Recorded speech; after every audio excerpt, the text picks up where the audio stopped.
Okay, here's our video today. Mutations in DNA. And we all have DNA. All life has DNA. Every organism on this planet from the past all the way to now and perhaps the future has deoxyribonucleic acid. So let's write that down. Deoxyribonucleic acid, the blueprints for life. Deoxy and deoxyribo is the ribose is a sugar. So deoxyribonucleic acid, DNA. All life has it. Everything that you can think of except a virus, because a virus is technically not alive. And everyone, everyone born, we'll just talk with humans now, has mutations. We're born with mutations. And some are good, some are bad. We'll talk about that. On average, right here, on average, a newborn, a baby, a newborn, and we call this de novo, de novo, de novo mutations, born with mutations, de novo mutations.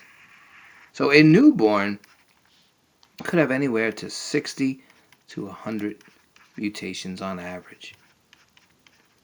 Some we see, some we don't see. Like, for example, some of us have lactose tolerance. So to have lactose tolerance, that's a mutation in itself. Lactose tolerance, the ability to drink dairy products, milk, happened about 5,000 to 10,000 years ago when we started domesticating dairy uh, animals. So that domestication, there was a mutation that allowed us to drink, those who can, to drink milk, and it's carried on to this day. So lactose intolerance, you might know people who can't drink milk. Actually, that's in a sense the norm. So that's what you can't see, right? You can see the outcome of it. But some things you can see. Some people are born, sometimes you're born with maybe an extra finger. You can see that. Or a scar and so forth like that. So we'll talk about the types of mutations there are. Let's get a clean page. And by the way, that mutation for lactose tolerance happened on chromosome 2. There's a gene, and it's not just one gene, sometimes it's 2 or 3 genes that can aid in a mutation. So let's look at the 3 basic types of mutations there are. And on average, here I am saying on average again, on average, it's average, not August. On average, most mutations are harmless. And like I said before, we have mutations in us anywhere from 60 to 100 de novo mutations when we're born with, but we do gather mutations also as, throughout our lifetime. We get these additional mutations, and for the most part, they could be harmless, but then again, depends on if you're exposed to certain chemicals or radiation, you can get mutations. So there's neutral mutations. Neutral mutations. And neutral mutations are harmless, for the most part. And by the way, put a star here. A significant portion of mutations we have are neutral mutations. Now, some mutations can be beneficial. We'll call them beneficial mutations.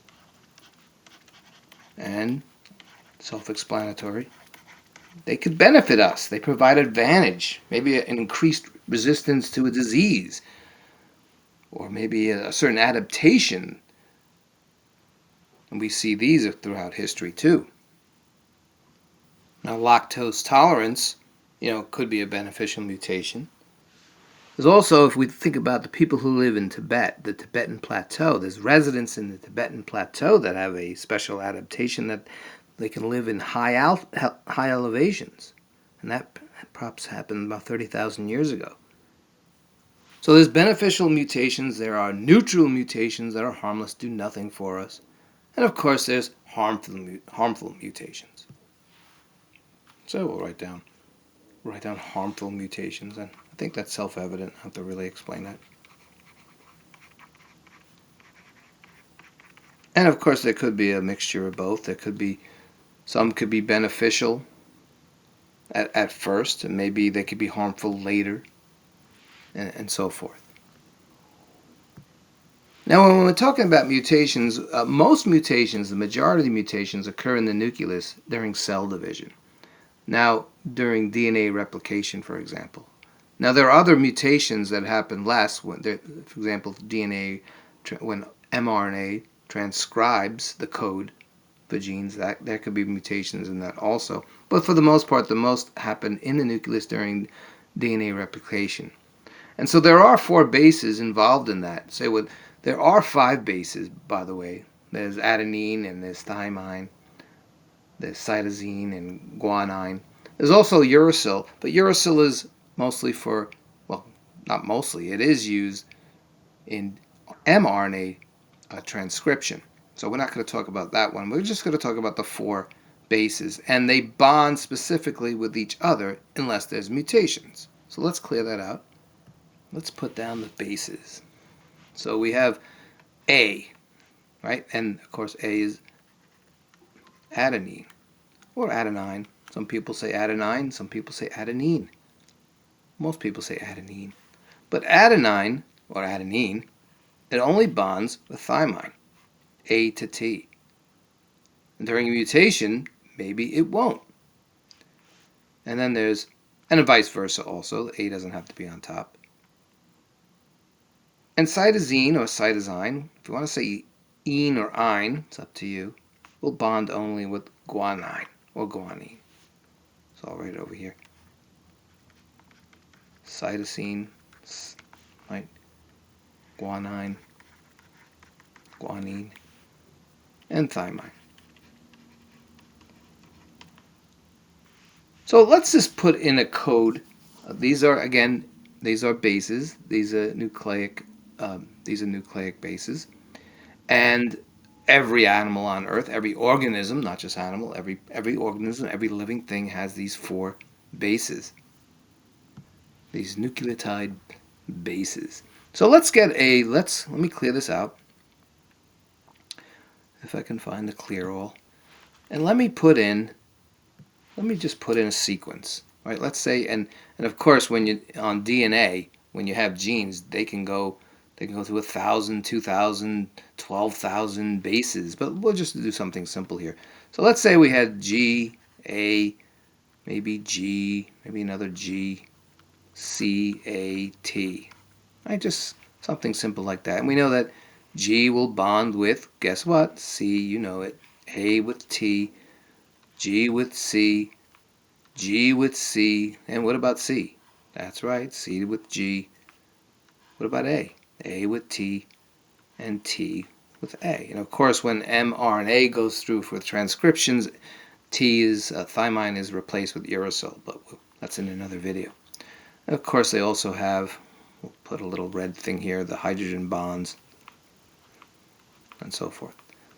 So let's look at the types. So here's the complementary strand on the, DNA is a double helix. Let's look at the types of mutations that we can get. And maybe let's just add some more. Why don't we add more? Let's put an A there and a G there and a C there. So just add a little more. Okay. So if we have this, we can have a couple of types. We can have deletion. Deletion is a type of mutation, and it's just exactly what it says. Something's deleted, right? So if we, instead of having this G here, get my eraser working if I can find it. So in a deletion, this G just removed. It's erased. It's deleted. So in this case, and this is probably one of the most dangerous types because there could be obviously something can't code. There could be loss of an essential gene here and protein function. So that's deletion. It's pretty obvious. Then we have substitution. What do you think that is? You just substitute. So get our pen back here. So instead of it bonding with G, let's say it just bonds with T. It's a substitution. Some mutation happened. It's just an error in coding. So now we have a substitution.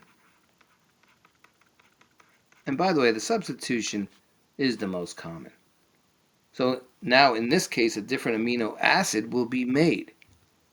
And of course, this could lead to harmful mutation or beneficial mutation or maybe just neutral.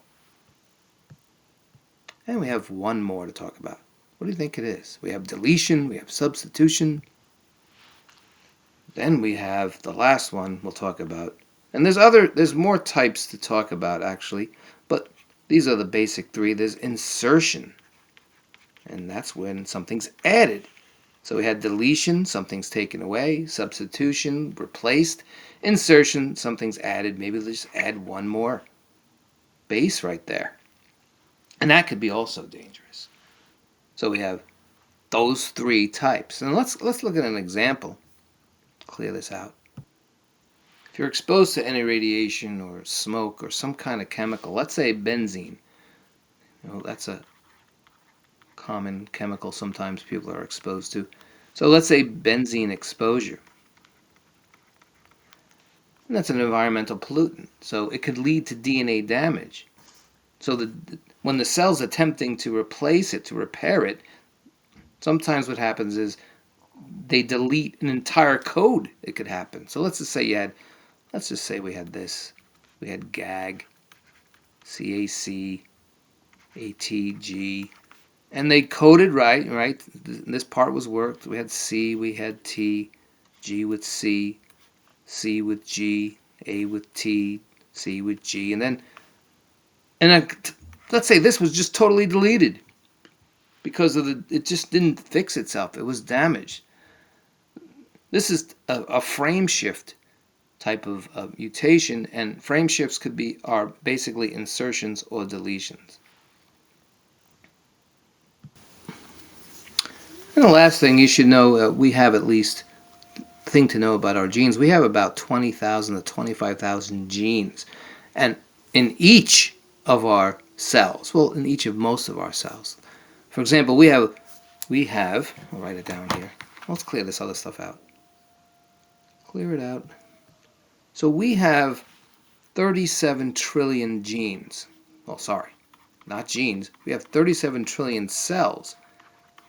And in each cell, except for the red blood cells, in each cell, we have 23 chromosomes, 23 pairs of chromosomes. Now, the red blood cells don't have DNA, and the sex cells don't have pairs. So, in a sense, we have 46 chromosomes, for the most part, in our DNA. And on those chromosomes, we have genes, right? So we have about 20,000 genes in each cell. So we have a lot of genetic information. If you just multiplied that, just think of 20,000 times 37 trillion. Of course, it's not exactly that because, again, the red blood cells don't have DNA. And not all genes, by the way, are turned on. That means expressed, and they're not working, not all of our genes. But for the most part, then within those genes, we can get mutations. And again, I talked about deletion, insertion, and what was the last one? Substitution. So remember those. Rewind the video if you need to.